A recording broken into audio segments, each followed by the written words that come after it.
Hi guys, back with another video. Had a lot of comments on my previous videos about loading the bullet into the rifling. Guys think it's going to stick in there and cause all kinds of problems. I've heard of guys talking about pressure spikes going to blow up your rifle and all these kinds of things. Well, I just wanted to show you this bullet here is loaded about 8 thousandths into the rifle. 8 thousandths, that's it. Not much. But it doesn't stick, it doesn't do anything. I've got no firing pin on this thing, so it's not going to go off accidentally. But it's in and it extracts right out. There's nothing, there's no bullet sticking. There's, you know, it goes right in, goes right out. Now if you jam that thing in there 30 thousandths or something, yeah, it'll stick. And then, you know, it'll stick in there and you pull the case out and then all your powder will dump. But just to show you how little of pressure you need for neck tension, I've been seating these as little neck tension as possible, just to barely get the bullet to seat in there. And it still extracts just fine. I'll show you on my new amp press that I got. I've got so little of pressure on my neck that it doesn't even show a pressure curve. It's like 1. It's listed at terminal force of pounds.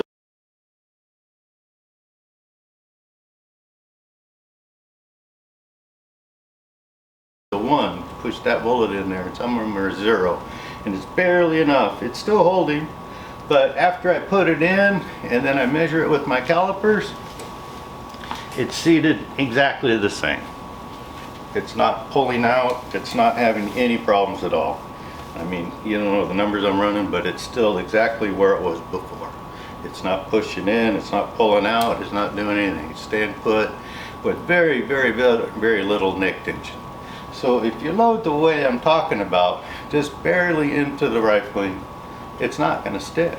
You don't have to worry about it. You're not going to have any pressure spikes. Guys are talking about pressure spikes, for crying out loud. I don't know what the heck they're talking about, a pressure spike. All I know is if you start low with your powder and you work your way up to peak. Peak to me is when you fire your shot and you feel resistance coming up on your handle. Obviously there's nothing in here now. But when you feel that little bit of resistance starting to happen because your case is expanding pretty hard, that's when you know you're reaching your peak. So I back down, so there's no resistance on the handle, so it's just free and easy. If you do that, you load that way, you don't have to worry about pressure spikes, you don't have to worry about your bullet sticking into the rifling, and it's going to be a whole lot more accurate for you. Just my own opinion. I know lots of guys shoot jumped, but I don't. I shoot just barely into the rifling. I think everything's more consistent that way. All of that stuff. You guys that are worried about your ES and all that kind of stuff, it's way more consistent. And that brings up another thing, you guys, I don't know how many guys have asked me to talk about ES from the chronograph and all that, and to be honest, I don't think it means anything. It really doesn't. Getting consistent neck tension, getting consistent bullet release, and watching what's going on at the target. You know you're not overmaxed if your handle's coming up nice and light. So after that, what does it matter really how fast the bullet is going? What matters is the accuracy. You know just by looking at any specs how fast it's probably going, you know. But there's some guys that just want to get every bit of speed out of that bullet they can get. But is it any more accurate? I don't think so. You know, all my testing is to back it down a little bit and you find a sweet spot where the bullet likes it, and it settles right in and it's real accurate. Every time I've tried to go for peak speed out of anything, all my accuracy goes away. So food for thought. Think about it. I'll show you my computer there. Very low neck tension I got on these, almost nothing, just barely enough to hold the bullet, and it still doesn't stick into the rifle. So you don't have to worry about it sticking. Of course I usually run more neck tension than this, but I just wanted to illustrate the point that you know, if you use just barely into the rifling, you know, I'm talking 10,000ths, that's it. Somewhere's in that ballpark, maybe a little in or a little out from 10,000ths, right in there. It doesn't take much neck tension at all. It's not going to stick in there.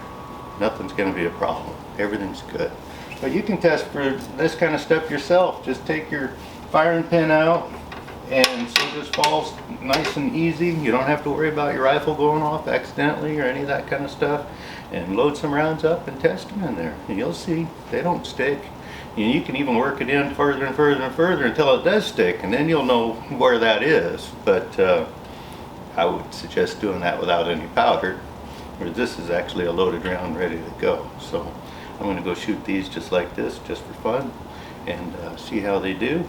And I'm always testing something, so I've got some really light neck tension, and I'm working my way up with more neck tension, but these first ones are real light. But I just thought it'd be a good way to show you that it's not going to stick in there. You're not going to blow yourself up. Not going to have a pressure spike do anything if you load the way I'm talking about. Start light on your powder and work your way up. You're not going to have any problems that way. So that's enough for this. I'll throw in a picture of the computer there, the way it looks, and have a good one. Getting ready for a couple of matches this weekend, so hopefully I'll get you guys some footage for those too. Thanks.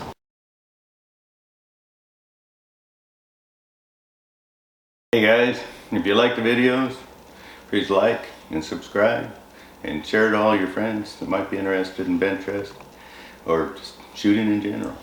Thanks.